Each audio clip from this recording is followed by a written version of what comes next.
네, 반갑습니다. 네, 저도 옥천에서 귀농해가지고 농사 짓고 있어요. 네, 귀농한 지는 벌써 12년 돼서 귀농인이라고 하긴 그렇고 거의 뭐 이제 현지인화 됐는데 12년 정도 그 회사 생활 하다가 그러니까 연구소에서 병해충이나 토양 관리에 대한 이제 연구를 하다가 귀농을 했어요. 그래서 귀농한 지도 12년, 회사 다닌 지도 12년 됐죠. 네. 그동안 이렇게 이제 친환경 농업이 이렇게 발전해 오면서 어디까지 이렇게 이제 자재들이 좀 잘 개발이 될까 되게 궁금했어요. 제가 나오고 나서도 이제 꾸준히 이제 다른 곳에 가서 뭐 연구 활동도 같이 하고 하긴 하는데 자재가 발전하는 속도가 되게 느려요. 네. 그 대부분 다 친환경 하시는 분들이죠? 그죠? 아니에요? 여기 친환경 그렇게 많지는 않을까? 아, 그래요? 관행도 하시고. 네. 그 관행에서도 그렇고 친환경에서도 그렇고 이제 자재가 새롭게 개발되는 게 아주 많지는 않더라고요. 근데 병해충들은 돌아가면서 이렇게 좀 문제를 일으키는, 그러니까 돌발해충도 그 간혹 생겨나고 그 다음에 돌발해충이 아니더라도 대발생하는 그런 해충들, 병들이 많은 그런 이제 상황들이 계속 연출이 되고 있습니다. 그 오늘 이야기할 내용들은 이런 이제 병해충들이 과연 어떤 성격을 갖고 있고 어떤 특징을 갖고 있고 그리고 우리가 현장에서 방지할 때 어떻게 접근해야 될 것이냐. 물론 주로 친환경에 대한 이야기를 하겠지만 관행하고도 뭐 별 다르지 않은 상황이라고 생각을 하고요. 시설하고 노지 이제 여러 가지가 다 결합이 돼 있어서 한번 사례를 한번 들어보시고 궁금하신 것들은 질문을 해주시면 좋을 것 같습니다.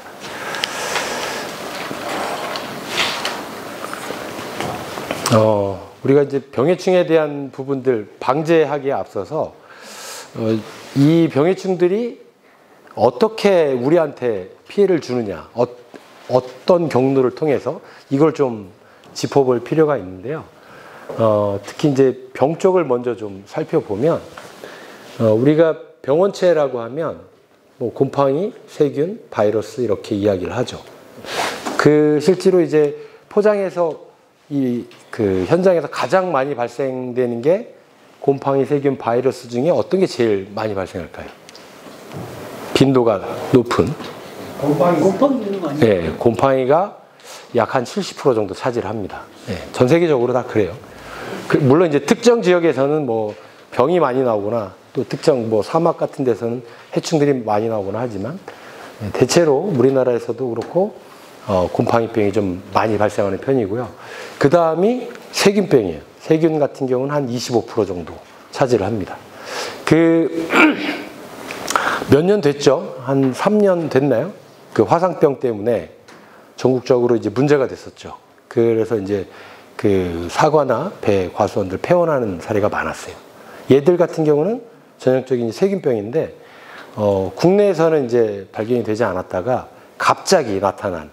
근데 세균 같은 경우는 방제하는 방법이 사실은 항생제가 주예요. 다른 부분들은 뭐 그렇게 이제 효율적인 게 아주 많지는 않아요. 없지는 않은데 어쨌든 세균 같은 경우가 그 돌발성으로 나타나는 것 외에는 거의 이제 평균 잡아보면 한 25% 정도 되고요. 그 다음에 이제 바이러스입니다. 네. 바이러스 병들은 어때요? 보면 딱 아실 것 같아요? 좀 특이하죠? 네, 특이한 그 잘 모르겠더라고요. 모자이크 증상, 그러니까 얼룩덜룩한 모양이 되거나 기형이 되거나 열매도 그렇고 네, 그런 사례들이 좀 많은데 그럼 각각에 대해서 좀 자세하게 알아보도록 하겠습니다. 우리 곰팡이라고 하면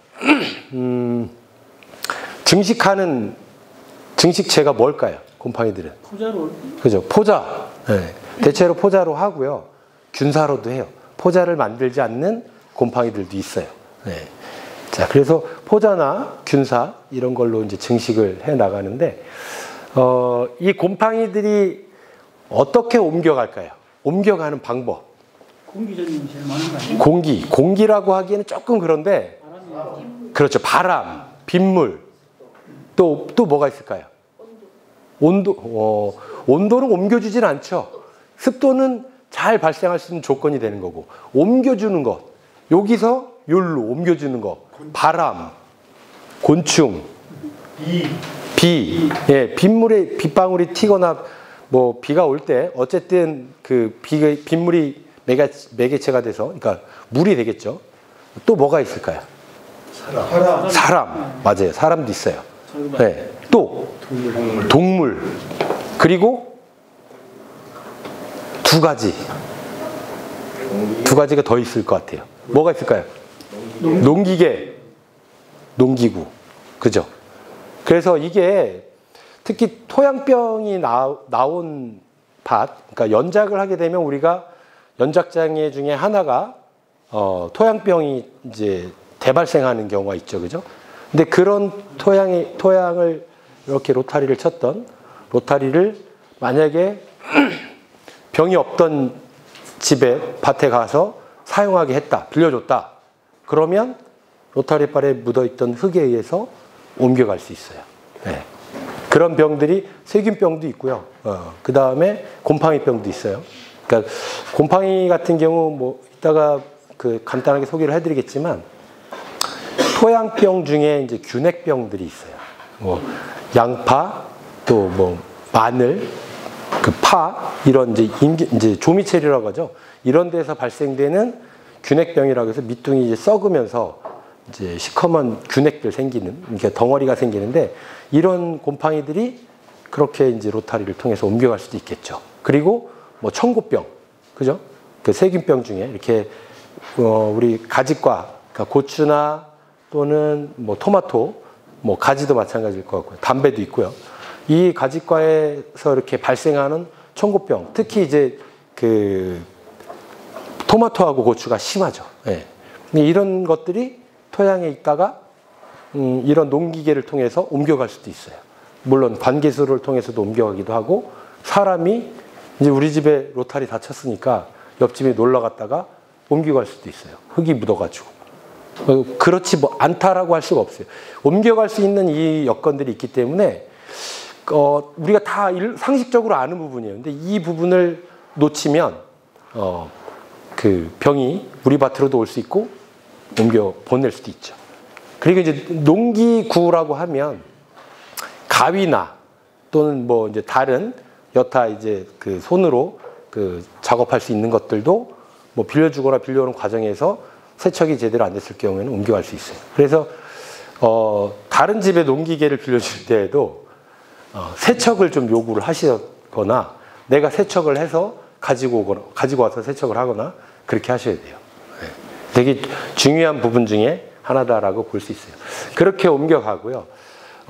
이 곰팡이들이 이제 병을 일으키는, 어떻게 병을 일으키느냐에 대한 걸 간단하게 좀 살펴보면요. 이제 아까 이야기한 대로 바람에 의해서 이렇게 날아갔어요. 그죠? 근데 날아가는데 얘들은 어디서 나왔을까요? 나온 곳. 땅에서 나와. 땅에서만 나온다. 또 나무 저기 식물 잎이나 줄기. 오염된 식물. 그렇죠. 오염된 식물. 그러니까 전년도에 감염돼서 죽은 조직에 있다가 봄에 발화해서 포자 형태로 날릴 수 있어요. 또 거름은 조금 뭐 오염돼 있을 수도 있겠죠. 대기 중에 있으니까 포자들이. 근데 거름이 매개한다고 하긴 조금 애매해요. 농기계 창고. 농기계 창고. 그거보다 이제 얘네들의 근원지라고 하면, 토양 맞아요. 아까 토양에서 그 전년도 잔사물에 의해서 이렇게 발생할 수도 있고, 우리 주변을 이렇게 쭉 돌아보면 되게 많이 보이는 게 있는데. 아니, 공기가 보이세요? 공기는 잘 안 잘 안 보이는 게 아니라 안 보이죠? 예? 창고 같은 데도 백 같은 데서 보면 네. 많이 생기는 것 같아요. 그 습도가 높을 때. 그래요. 그거를 못 맞추네. 잡초.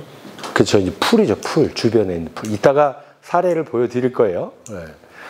그런 데 있는 거예요. 주변에 산들, 우리 주변에 있는 풀들, 산야초들 이런 데에 있다가 그런 풀들 중에 얘들이 먹이로 하는 그걸 이제 기주라고 그래. 우리 작물도 기주가 되죠. 그런데 있다가 날라오는 거야. 날라오는데 날라오는 방법이 아까 이야기한 대로 바람을 타고 날라올 수도 있어요. 그죠? 그 다음에 땅속에 있던 애들은 트랙터를 통해서 옮겨올 수 있어요. 또는 이미 병에 걸린 것들, 대기 중에 날라서 걸린 것들을 사람들이 만져가면서 작업하다 보니까 옮겨갈 수 있어요. 곤충에 의해서도 옮겨가요. 아까 세균병 얘기했지만 화상병 같은 경우는 그 방화곤충들이 옮겨주는. 네. 그렇다고 해서 방화곤충을 죽일 수는 없죠. 그죠? 꿀벌이 죽으면 우리 인류도 별로 그렇게 좋지 않을 거예요. 네. 자, 어쨌든 근원지는 우리 땅 주변이에요. 땅하고 그 주변에 있는 풀들 이런 데서 나오고요. 그 일부들은 이제 포자 상태로 어디 묻어 있다가 이렇게 바람이 날려서 들어올 수도 있겠죠. 자, 그런 방식으로 우리 작물에 와서 안착을 합니다. 자, 그럼 안착했을 때는 얘들이 병을 일으킬 수도 있고 일으키지 않을 수도 있어요. 무조건 곰팡이 포자가 우리 작물 여기에 딱 붙었다고 해서 거기서 병이 다 나오라는 법은 없어요. 그러면 병이 이렇게 이제 곰팡이 포자가 날아가서 딱 붙었을 때 어떤 조건이면 병이 나오기 쉬울까요? 조건. 그죠? 온습도죠, 그죠? 네, 온습도예요. 온습도가 가장 중요한 요소로 작용하는데, 경우에 따라서는, 그러니까 그 병원균에 따라서는, 그 습도가 높을 때를 좋아하거나 습도가 낮을 때를 좋아하는 애들도 있어요. 그리고 그러니까 온도가 높은 걸 좋아하거나 또는 좀 낮은 걸 선호하는 병들도 있어요. 그래서 그 관계에 대해서는 이따가 다시 한번 짚어보도록 하고요. 어쨌든 그렇게 해서 딱 그 부착을 했을 때, 작물체에 딱 포자가 묻었을 때, 대체로 곰팡이들은 높은 습도를 좋아하긴 해요. 거의 뭐 80에서 90% 이상 되면 발화를 해요. 이 곰팡이 포자들도 우리 종자처럼 이렇게 발화해요. 발화해서 식물체 표면을 이렇게 표면에다가 그 부착기라고 하는 이렇게 이제 오징어 이렇게 보면 빨판 있죠? 그런 것처럼 딱 그 표면을 인식한 다음에 거기를 뚫고 들어가요. 뚫고 들어가는데 그때 이제 얘들이 갖고 있는 가장 강력한 무기가 뭐냐면 분해 요소를 갖고 있어요. 네. 그래서 식물체 안으로 식물체 표면을 녹여가지고 뚫고 들어가요. 뚫고 들어가면서 그 세포 사이로 들어가거나 또는 세포 안으로 들어가서 직접 양분들을 뺏어먹기 시작하죠. 그러면 우리가 초기에는 그렇게 들어가도 안 보여요. 저도 안 보여요. 아무리 젊은 사람들이 봐도 안 보여. 그런데 이게 지름이 뭐 한 1mm, 2mm 딱 되기 시작하면 그때부터 눈 좋은 사람들은 병 왔네? 이렇게 인식을 하기 시작하죠. 이미 때는 늦었죠. 네. 물론 이제 화학적 방제를 하시면 더 번지거나 하는 것들을 막을 수는 있지만 그렇게 해서 이제 들어가서 병을 일으키기 시작하는 게 어느 정도 시간이 지나면 우리 눈에 이제 병반이라고 해서 그 병원균들이 그 안에서 이렇게 그 작물을 썩게 하는 그 부위들이 확연하게 보이기 시작하죠. 네. 그렇게 이제 들어가서 2차적으로 얘들이 거기서 다시 포자를 만들어서 날리거나 옮겨가는 방법을 통해서 병이 점차 전파가 됩니다. 이때 이제 그 1차적으로 이렇게 처음에 병을 일으켰던 애들이 바람에 의해서, 비바람에 의해서 더 잘 확산이 되는 현상들이 벌어지죠.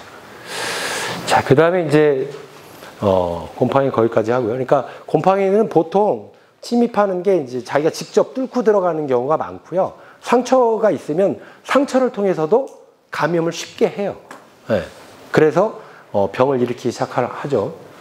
자, 그리고 그 옆에 있는 세균을 좀 살펴보면, 세균은 형태는 다양하지만 이제 보통 단세포다라고 표현을 해요.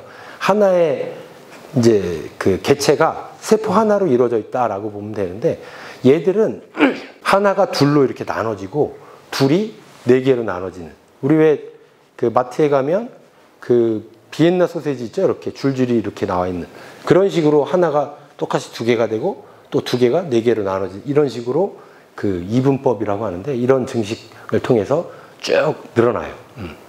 그 얘들은 이제 침입하는 데가 그 곰팡이처럼 강력한 분해 요소를 갖고 있지는 않아요. 그래서 어디를 통해서 이제 침입을 하냐면 식물체에는 자연적으로 형성된 구멍이 있어요.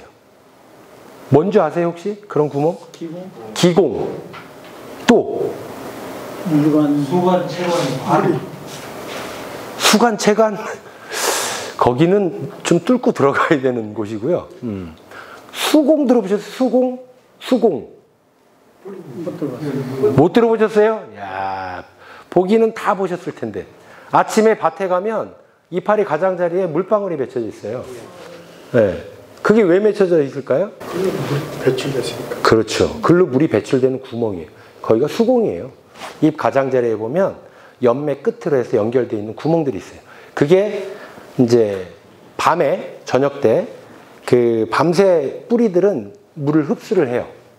그 나베에서 물을 쭉 당겨서 위로 쭉 보내서 그 잎 가장자리로 해서 보내요. 배출을 해요. 그게 이제 그 잎 가장자리에 그렇게 물방울이 맺히는 거를 우리가 일액현상이라고 얘기를 합니다. 근데 어쨌든 그 물이 빠져나오는 그런 구멍이 있어요. 그리고 또 수공 말고 우리 뿌리 쪽으로 가면요. 뿌리가 이렇게 직근이 나오고 측근들이 나오기 시작하죠. 그죠? 네. 그 측근이 나오는 그 사이가 벌어져 있어요. 사실은. 거기를 통해서도 감염에 들어가서 병을 일으키는. 그게 세균들의 그 병을 일으키는 방식이에요. 얘들도 습도가 높아야 되겠죠. 물론 이제 온도가 높은 걸 좋아하는 애들도 있고 낮은 걸 좋아하는 애들도 있고 그 다음에 이런 자연적인 구멍 말고 상처가. 그렇죠. 상처를 통해서 들어가는 경우가 많아요. 네. 상처를 통해서 쉽게 거기서 증식을 해서 들어가면서 이제 썩게 만드는 얘들은 이 세균들은 독소라는 걸 갖고 있어요. 네. 그래서 그 독소 자체가 조직을 이렇게 망가뜨리는, 이제 들어갔을 때 망가뜨리면 점점 썩게 만들죠. 네. 그리고 약간 이제 곰팡이하고 좀 다르게 약간 냄새가 좀 약간 더 있어요. 악취 비슷하게 나요. 네. 세균병들이 좀 그런 경향들이 있고, 어쨌든 그 얘들, 이 세균들도 옮겨가는 방식은 곰팡이랑 아주 비슷해요. 네. 그러니까 다른 매개체를 통해서 뭐 사람이든 곤충이든 농기계든 농기구든 이런 걸 통해서 물을 통해서도 옮겨가서 병을 일으킵니다. 네. 그래서 특정한 작물들을 지속적으로 계속 심으면 그 작물을 좋아하는 이 세균병들이 창궐하게 되죠. 그거를 연작장애다 하나다라고 이야기를 합니다. 자, 그 다음에 바이러스가 있어요. 바이러스는 바이러스를 많이 들어보셨죠, 그죠? 예. 네, 우리 얼마 전까지 그 엄청난 팬데믹을 경험을 했는데 이 바이러스 같은 경우는 좀 특이해요. 그래서 얘네들을 균이라고 할까요? 아니면 다른 걸로 부를까요? 균이라고 해요? 바이러스도? 그런 것 같아요? 안 그러죠? 네. 얘네들은 이제 그 독소의 개념으로 봐요. 크기는 가장 작아요. 그러니까 곰팡이는 보통 100배에서 200배 정도만 확대해도 우리가 형태를 알아볼 수 있어요. 포자의 형태나 균사의 모양. 네. 물론 눈으로는 균사를 볼 수는 있어요. 그리고 포자들이 날리는 거는 볼 수 있어요. 근데 형태는 못 봐. 100배 정도에서 200배까지 확대해야 그걸 완벽하게 알 수 있는데 세균은 그거보다 10배 이상 더 확대를 해야 돼요. 그러니까 1000에서 1500배까지 확대를 해야 보여요. 형태가. 그런데 바이러스는 그거보다 훨씬 더 많이 확대를 해야 돼요. 그만큼 사이즈가 작다는 거죠. 네. 뭐 10만 배? 이 정도? 네. 그래야 얘네들의 형태를 좀 볼 수 있는데 얘네 같은 경우는 되게 단순한 구조로 돼 있어요. 그리고 우리 유전물질을 들어보셨나요? 유전물질? 유전자 검사한다 그러잖아요. 왜 범죄 수사하고 막 이럴 때, 그죠? 네. 뭐 그 이제 대표적인 게 우리 DNA 검사한다고 얘기를 하는데 얘네들은 DNA라고 하는 또는 RNA도 유전물질에 속해요. 이 두 가지 종류 중에 하나를 가지고 있고요. 그 하나가 유전물질을 그 탁구공 같이 생긴, 그렇게 연상하시면 좋아요. 단백질 덩어리들로 둘러싸여져 있어요. 그게 끝이요. 네. 우리 식물 세포나 동물이나 사람 세포 또는 뭐 그 다른 그 곰팡이 같은 경우도 보면 세포 안에 핵도 있고 뭐 여러 가지 세포 소기관들이 많이 있어요. 그런데 바이러스는 그런 게 없어요. 단순하게 유전물질하고 단백질로만 이루어져 있어요. 그래서 얘들 같은 경우는 세균하고 침입하는 경로가 비슷해요. 주로 근데 상처를 통해 들어갑니다. 작물 안에. 그래서 상처를 통해 들어가면 그 세포 안에 들어가서 이 겉에 둘러싸고 있는 단백질을 벗어요. 벗고서 식물한테 명령을 해요. 지금 내 유전자들 복제 시작해. 그리고 내가 필요한 내 옷인 단백질들을 만들어내. 이렇게 명령을 해줍니다. 그러면 이 식물 세포 안에서는 누가 시켰는지도 모르게 그냥 바이러스가 시키는데 일을 해요. 그러다 보니까 식물한테 필요한 양분이나 이런 것들이 바이러스들한테 다 이용되면서 이파리가 정상적이지 않고 우그러들거나 얼룩덜룩해지거나 탈색이 되거나 이런 형태로 이상하게 변해요. 그래서 이제 그렇게 바이러스가 시키는 대로 다 만들어주면 다시 유전물질을 그 복제한 유전물질 주변으로 단백질들이 막 붙어가지고 옆으로 이동을 해. 세포하고 세포 사이에는 통로가 있어요. 그 통로를 통해 이동해서 거기서 또 똑같은 짓을 해요. 그러면서 점차 이제 퍼지죠. 주로 얘들은 상처를 통해서 가기 때문에 바이러스에 걸린 묘종이나 이런 게 만약에 있다 그러면 그 증상이 나오자마자 제거해야 돼요. 근데 얘들은 잠복기를 가지고 있어서 그게 위험해. 잠복기 동안에 증상이 안 나오다가 서서히 증상이 나올 무렵에 해충들이 이렇게 흡집을 해서 옆으로 옮겨가면 계속해서 번져나가요. 그러니까 주로 이제 온실가루이나 진딧물 이런 애들이 아주 바이러스를 잘 옮기는 그런 대표적인 해충이 되죠. 자, 그래서 바이러스는 생물하고 무생물의 중간 그 가운데 있는 살아있는 것에 대한 특징도 있고 아예 그 무생물적인 요소를 또 있고, 그러니까 우리 생물이라고 하면 환경의 자극에 반응을 해야 돼요. 그리고 호흡도 해야 돼. 그죠? 뭐 현기호흡을 하든 호기호흡을 하든 호흡도 해야 되고, 그런데 이런 게 없어요. 그런데 또 특이하게 바이러스는 증식은 해. 네. 그래서 그 생물들은 증식을 하잖아요. 그죠? 이게 두 가지 요소를 다 가지고 있는 개체다. 이렇게 보시면 돼요. 그래서 그 독소의 개념으로 좀 이해를 하시면 된다라고 보시면 돼요. 자, 그 다음에 이제 이 병원체 외에도 생리장애가 있죠. 그죠? 생리장애라고 하면 여기 뭐 써 있긴 하지만 환경에 대한 스트레스, 저온 또는 고온 이런 것에 의해서도 식물들이 장애를 입죠. 그리고 우리가 그 비배 관리를 좀 합리적으로 하지 못할 경우에 특정한 양분의 과다나 또는 그 부족으로 인해서 생리장애들이 나오는데 이런 것도 병에 속하긴 합니다. 근데 여기서는 이제 오늘은 병해충에 대한 부분으로 집중적으로 설명하도록 하겠습니다. 이건 넘어가고요. 자, 그 다음에 이제 해충이 있어요. 해충. 네. 해충들 여기 써 있는 대로 아주 오래전에 나타났어요. 우리 선배예요, 선배. 원래는 우리보다 원래 먼저 나타났어. 물론 이제 세균도 먼저 나타났죠. 네. 먼저 나타났고 그 지구의 이렇게 이제 지구의 역사라고 해야 되나? 그 45억 년 역사 속에서 초기 말고 아주 이제 후기로 내려왔을 때 지금으로부터예요. 지금으로부터 4억 2천만 년 전에 이미 날개가 없는 해충들이 나타나기 시작을 했고요. 화석을 통해서 이제 그런 걸 알아봤죠. 자, 그 다음에 이제 본격적으로 이제 발생이 시작한 게 이제 고생대. 그죠?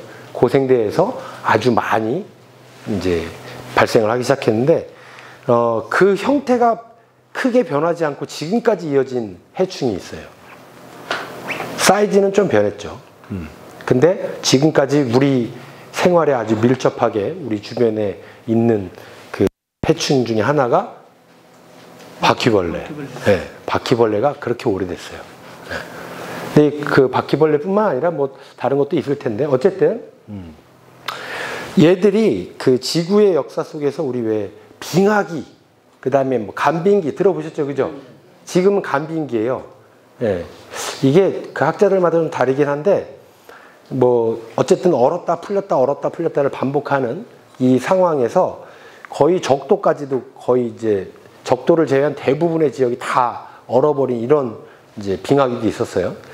그런 시점에서 얘들이 지금까지 버텨왔어요. 버텨온 게 아니라 살아온 거죠. 진화를 통해서, 그죠?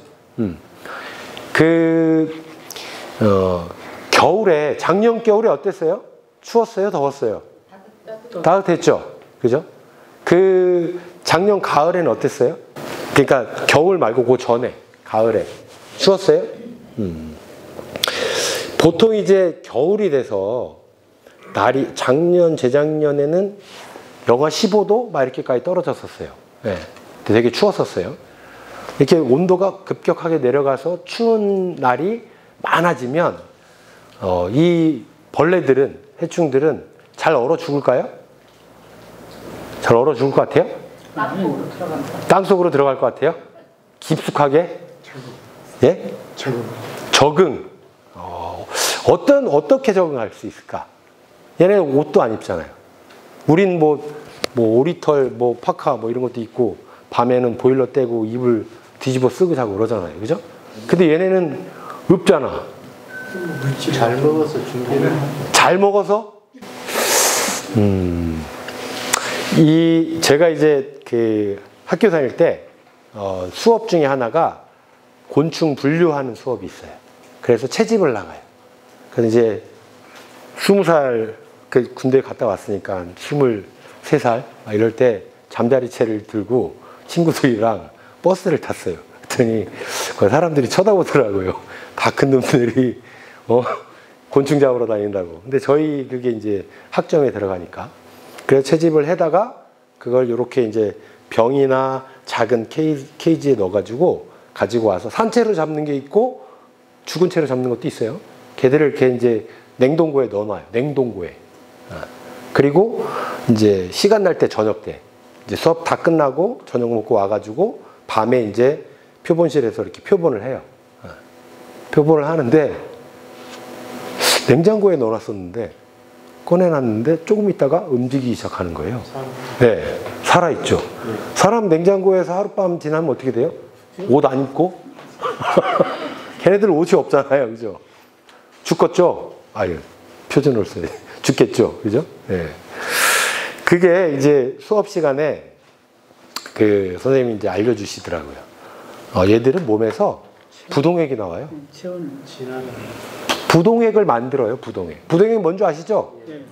그랬다가 순식간에 그걸 또 온도가 올라가서 풀리면 다시 이제 이게 사라지는 거야.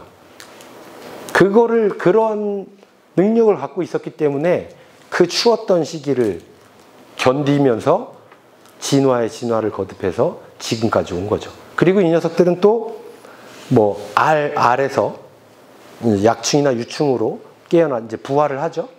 그랬다가 거기서 다시 번데기로 가거나 아니면 성충으로 가거나 이런 태의 변환, 그걸 변태한다고 하죠. 그죠? 그런 과정을 통해서 자기가 좀 불리하거나 또 이런 시점들을 피하면서 점차 작물이 왕성해지고 맛있어질 때까지 기다리는 그런 아주 독특한 생활 방식들을 갖고 있어요. 그러다 보니까 아주 지금까지 잘 적응을 한 거죠. 사람은 저 밑에 이제 신생대라고 호모사피엔스 이런 식으로 이제 이렇게 물론 이제 그게 같은 종의 연속선상에 있다라고 하는 분도 있고 그렇지 않다라고 하는 분들도 있지만 어쨌든 그런 이제 원시 인류들이 이렇게 그 6,500만 년 전에 출현하면서부터 지금에 와서 우리가 지금 여기에 있는 거죠. 그죠? 네. 근데 그것보다 훨씬 더 4억 년 전, 2억 년 전으로 거슬러 올라간 선배들이 지구에 있었던 거죠. 네. 그리고 지금에 와서는 우리하고 이제 다툰다고 하긴 좀 그런데 경쟁 관계에 있죠. 작물을 놓고서. 그래서 우리는 이제 이 지혜로서 머리를 이렇게 써서 약도 만들어내고 환경제어도 하고 시설도 만들어내고 이렇게 해서 농사를 짓고 있는 거죠. 자, 어쨌든 얘들이 이렇게 이제 알에서부터 성충에 이르는 이 과정 속에서 우리가 이제 방제할 때 포인트를 잡아야 되잖아요. 그죠? 네. 자, 이게, 어느 때가, 어느 단계가 제일 약할까요? 유축일 때. 유충. 유축일 때 제일 약할.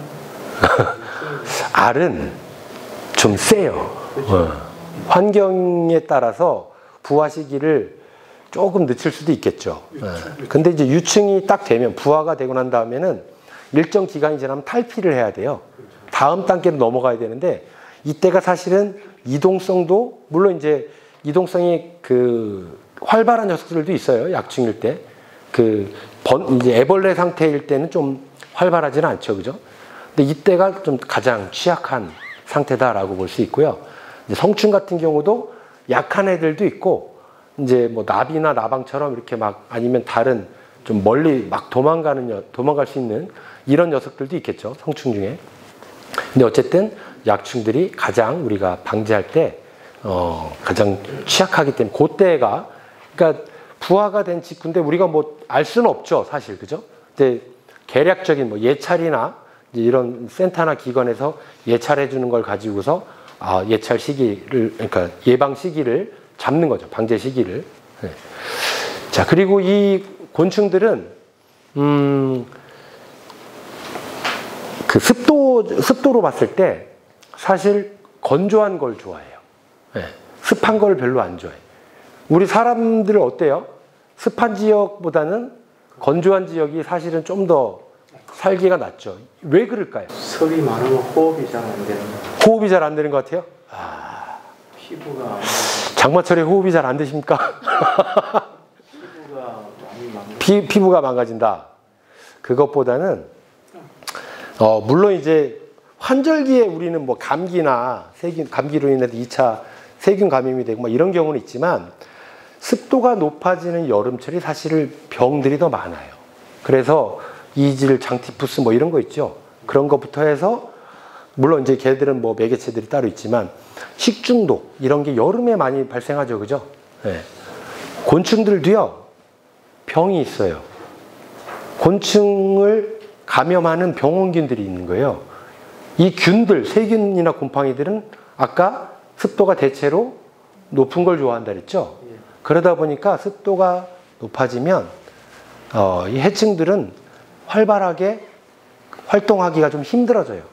그리고 대체로 보면 진딧물들이 바글바글 하다가 고추에 갑자기 이제 장마가 막 오거나 비가 막 오면 어디 갔지? 하고 사라져 있어요.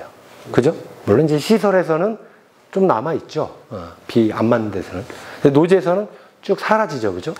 물론 이제 그 빗방울에 의해서 타격을 받아서 그럴 수도 있지만, 습도가 높아지는 시점에서는 어딘지 모르게 가서 얘들이 숨어 있어요. 그랬다가 다시 장마가 끝나고 태풍 지나가고 건조한 시점이 시작되면 또 발생을 하기 시작하죠. 네.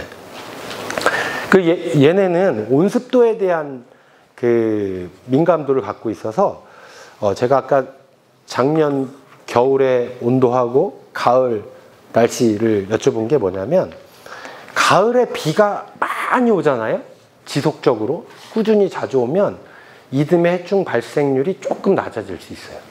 네. 추위랑은 상관이 크게 없어요. 왜냐하면 부화율하고 우화율, 이 두 가지가, 뭐 용화율도 있지만, 용화율이라는 건 번데기에서 이제 성충으로 되는 거고, 첫 번째 이제 알에서 깨어날 때를 부화라고 하죠. 그죠? 부화율이 만약에 비가 많다 그러면 이제 가을도 그렇고 봄에도 그렇고 비가 많이 오면 해충들이 부화율이 떨어져요. 네. 그리고 부화가 돼 나오더라도 비가 자주 오면 습도가 높아지면서 스스로 병에 걸리는 상황들이 많이 걸려요. 그래서 저도 예전에 이제 연구소에서 여러 농가들 다니면서 이제 여러 가지 뭐 실험도 하고 현장에서 이제 문제되는 것들 이렇게 컨설팅 해주러 다니긴 했었는데, 어느 밭에 가니까 약을 하나도 안 했는데 벌레가, 이만한 애벌레들이 어마어마하게 죽어 있어요. 네, 병에 걸려서. 이게 뭐냐라고 물어보더라고요. 이게 이제 곤충 병원성 미생물들 중에 특히 유충들 보면 이렇게 핵다각체 바이러스라고 하는 애들도 있고, 또는 우리 백광균이라고 하는 제품으로 나왔었죠, 그죠? 그런 균들에 감염돼서 죽는 사례들이 많았어요. 그래서 이 습도가 높아지면 어쨌든 해충들한테는 별로 좋지가 않더라라는 거죠. 해충들은 습한 것보다는 건조한 조건을 선호하더라라는 거고, 그 다음에 얘들이 먹이로 하는 우리 작물들 있죠, 그죠? 이 작물들 상태를 보면 어떤 상태를 좋아할까요? 보드러운 상태. 상처가 예? 상처가 그렇죠. 새로 나오는 순들 또는 부드러운 거, 그러니까 세지지 않은 그런 것들을 좋아하고, 그 다음에 우리 이제 비료들 중에 질소 비료가 많이 공급되면 이 다육화된다고 해요. 그러니까 몸체가 커지면서 수분을 많이 함유해요. 그러다 보면 아주 쉽게 얘들을 더 가해하기가 쉬워지니까 더 빨리 많이 증식을 할 수 있겠죠. 피해도 많아지고. 그래서 사실은 작물을 너무 이렇게 크게, 아주 크게 키우는 거는 바람직하진 않아요, 사실. 병이에도 약해요. 질소가 특히 그런 주 요인으로 작용할 수 있다라고 보면 됩니다. 자, 이제 다음으로 넘어가서요. 우리 이제 병해충 방제에는 한 5가지 정도의 방제 방법이 이렇게 구분이 돼 있어요. 굳이 이렇게 알아두실 필요는 없지만 이미 상식적으로 머릿속에 다 알고 계신 건데 정리만 좀 제가 해드리는 걸로. 자, 보면 우리가 먼저 이제 방제하는 방법이 화학적 방제가 있어요. 당연히 이제 농약을 쓰거나 뭐 친환경자재에서도 농약이란 표현을 쓰기도 해요. 물론 이제 병해 관리용 자재, 충해 관리용 자재 이렇게 이야기를 하지만 어쨌든 농약이에요, 걔들도. 그런 이제 화학적으로 만들어진 물론 이제 유기합성 되거나 또는 무기합성 되거나 했던 이런 걸 가지고서 방제하는 걸 화학적 방제라고 얘기를 하고요. 친환경 농업에서는 주로 많이 쓰는 게 보르드액이나 황제제 이런 것들을 좀 많이 활용들을 하고 있어요. 그래서 이런 것들을 우리가 화학적 방제로 이야기를 좀 하고 있고요. 자, 그 다음에 이제 약을 쓰지 않는 다른 방법의 이제 또 방제법 중에 하나가 물리적인 방제. 물리적이라는 것은 힘을 가하거나 때리거나 어쨌든 물리적으로 가두어 놓거나 뭐 이런 것들이에요. 그래서 보면 가장 많이 이렇게 이야기되는 것 중에 하나가 뭐 종자소독 같은 경우는 아직도 벽시소독을 하죠, 그죠? 온탕소독을 좀 하고 있고요. 온탕소독을 해보면 한 것하고 안 한 것은 엄청난 천지 차이가 보이고요. 어쨌든 열에 의해서 균들을 사멸시키는 거라 아주 좋은 방법 중에 하나다라고 보고, 그 다음에 이제 월동해충에 대해서는 조피 작업들을 주로 하거나 또는 요즘에는 껍질이 막 벗겨지게 하는 그런 자재도 있더라고요. 그런 걸 쓰시는 분들도 있고. 근데 조피 작업을 통해서 나무 틈 사이에 들어있는 해충들을 이렇게 이제 방제하는. 요게 저희 작목반에 같이 귀농한 친구랑 같이 이제 작업하는 사진을 제가 찍었는데, 여기에 이제 깍지 벌레가 많이 들어있어서 그걸 다 벗겨내서 저걸 외부로 갖다가 껍데기는 이제 조피들은 갖다 버리는 그런 작업들을 좀 하고 있었고요. 자, 그 다음에 트랩도 많이 쓰시고, 해충 포획기를 써서 또 이제 유인해가지고 죽이는. 그 다음에 이제 멀칭을 통해서 습이 올라가는 걸 차단함으로 인해서 일정한 시기에 나오는 병들을 억제하는, 특히 뭐 잿빛 곰팡이나 또는 뭐 녹균병도 될 수 있고요. 자, 그 다음에 시설 내 온습도 조절을 해서 물리적으로 바람을 이렇게 보내게 해가지고 습도를 조절하는 되게 중요한 것 중에 하나죠. 이따가 더 이야기를 할 거고요. 이러한 방법들이 우리가 물리적 방제에 속한다라고 하고요. 기타 위에 써 있지만 제가 이야기는 안 했지만 뭐 일반 밭작물 하시는 분들은 선충 피해나 또는 염류나 이런 것 때문에 태양열 소독도 하기도 합니다. 자, 요거는 좀 이따 설명드리고, 요거는 이제 물리적 방제한 그 사례들을 간단하게 이제 사진으로 보여드린 거고요. 그 다음에 이제 재배적인 측면에서 우리가 재배를 하면서 어떻게 이제 방제를 접근할 것이냐. 그 중에 제일 중요한 게 사실은 윤작이 중요한 요소 중에 하나예요. 윤작은 들어보셨죠? 하고 계신가요? 아, 하고 계시는 분이 있네. 네. 윤작을 하면 왜 윤작을 하라고 하느냐. 이게 특정한 작물들이요. 계속해서 심어지면 특정한 몇 개 안 되는 게 아니라 다양하긴 하지만 그래도 그 다양성이 좀 떨어져요.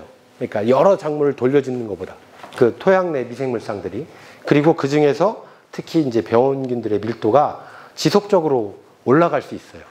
그러다 보니까 우리가 윤작을 통해서 미생물상의 다양화 그리고 특정 병원균들이 득세하지 못하도록 많이 증식하지 못하도록 누르는 효과가 되는 거죠. 그래서 그 윤작을 많이 권장을 하고 있고요.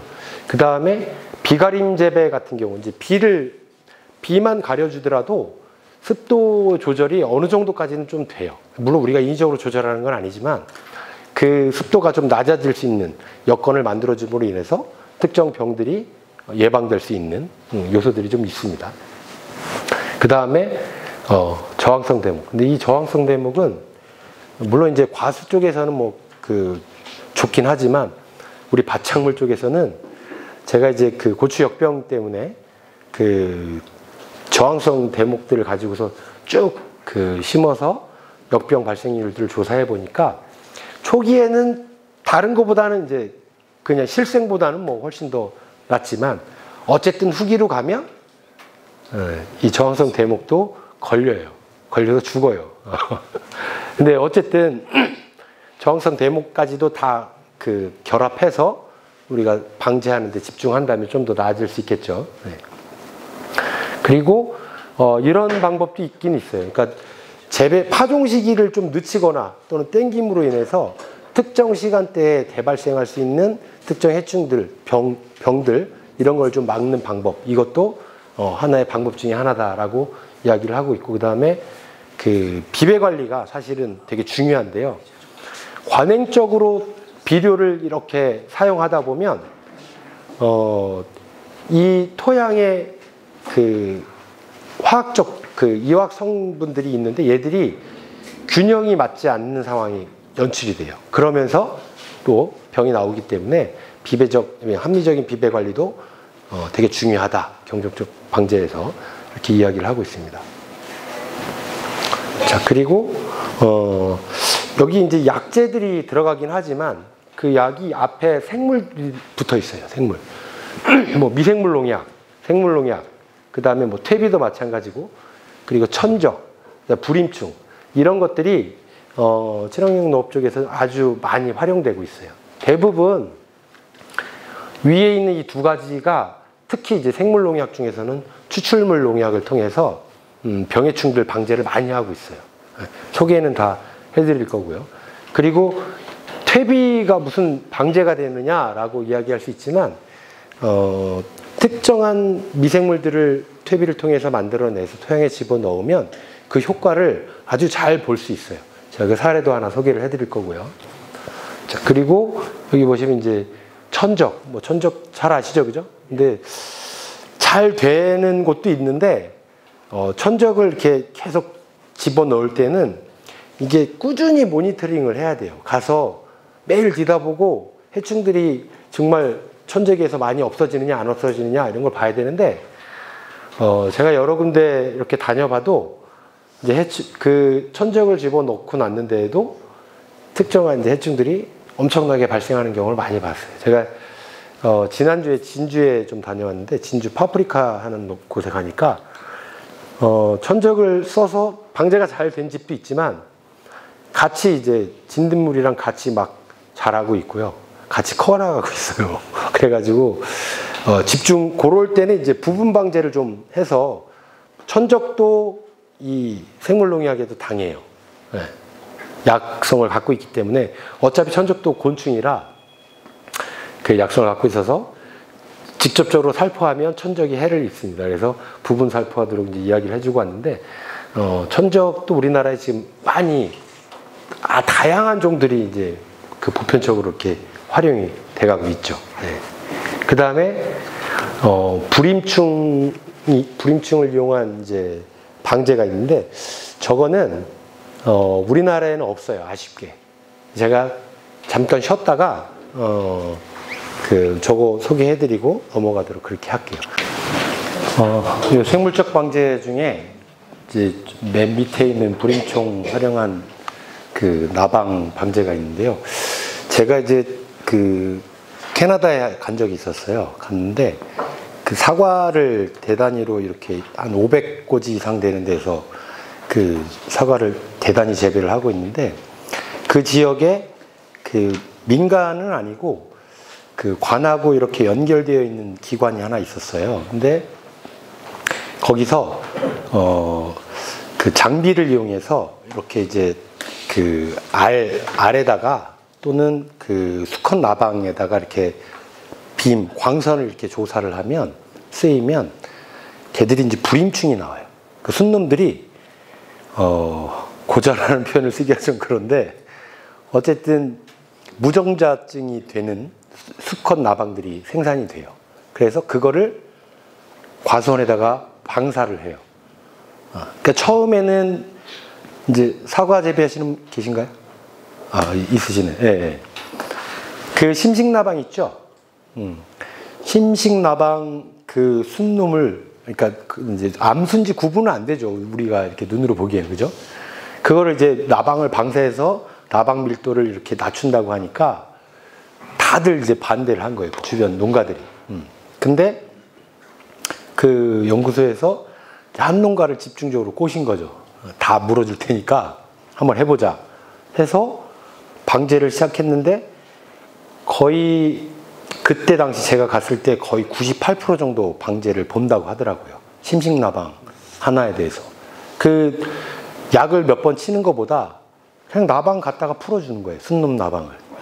그 얘들이 이제 교미를 해서 그 무정란을 낳는 거죠. 쉽게 얘기하면. 지금 우리가 쓰는 거는 교미교란제들을 많이 쓰죠. 그죠? 근데 그거보다 그 교미교란제는 이제 교미하는 시점을 잘못 놓치게 해서 방지한다는 건데 훨씬 더 효과적이라고 저는 그 생각을 했거든요. 그래서 그 지역의 기술원 같은 곳까지 찾아가서 이제 어떻게 이렇게 농가들 어느 정도 하고 있나 이런 것들 살펴보고 왔는데 우리나라에서도 했으면 하는 것 중에 하나더라고요. 제일 우리나라에서 좀 그런 것들 좀 도입했으면 하는데 연구소도 엄청 크지도 않아요. 그리고 그 감마선이라고 하는 광선을 이렇게 조사하는 시설만 갖춰지면 가능한다고 하는데 국내에서도 좀 꼭 좀 그 의지 있는 분들이 좀 했으면 하는 바람이 있습니다.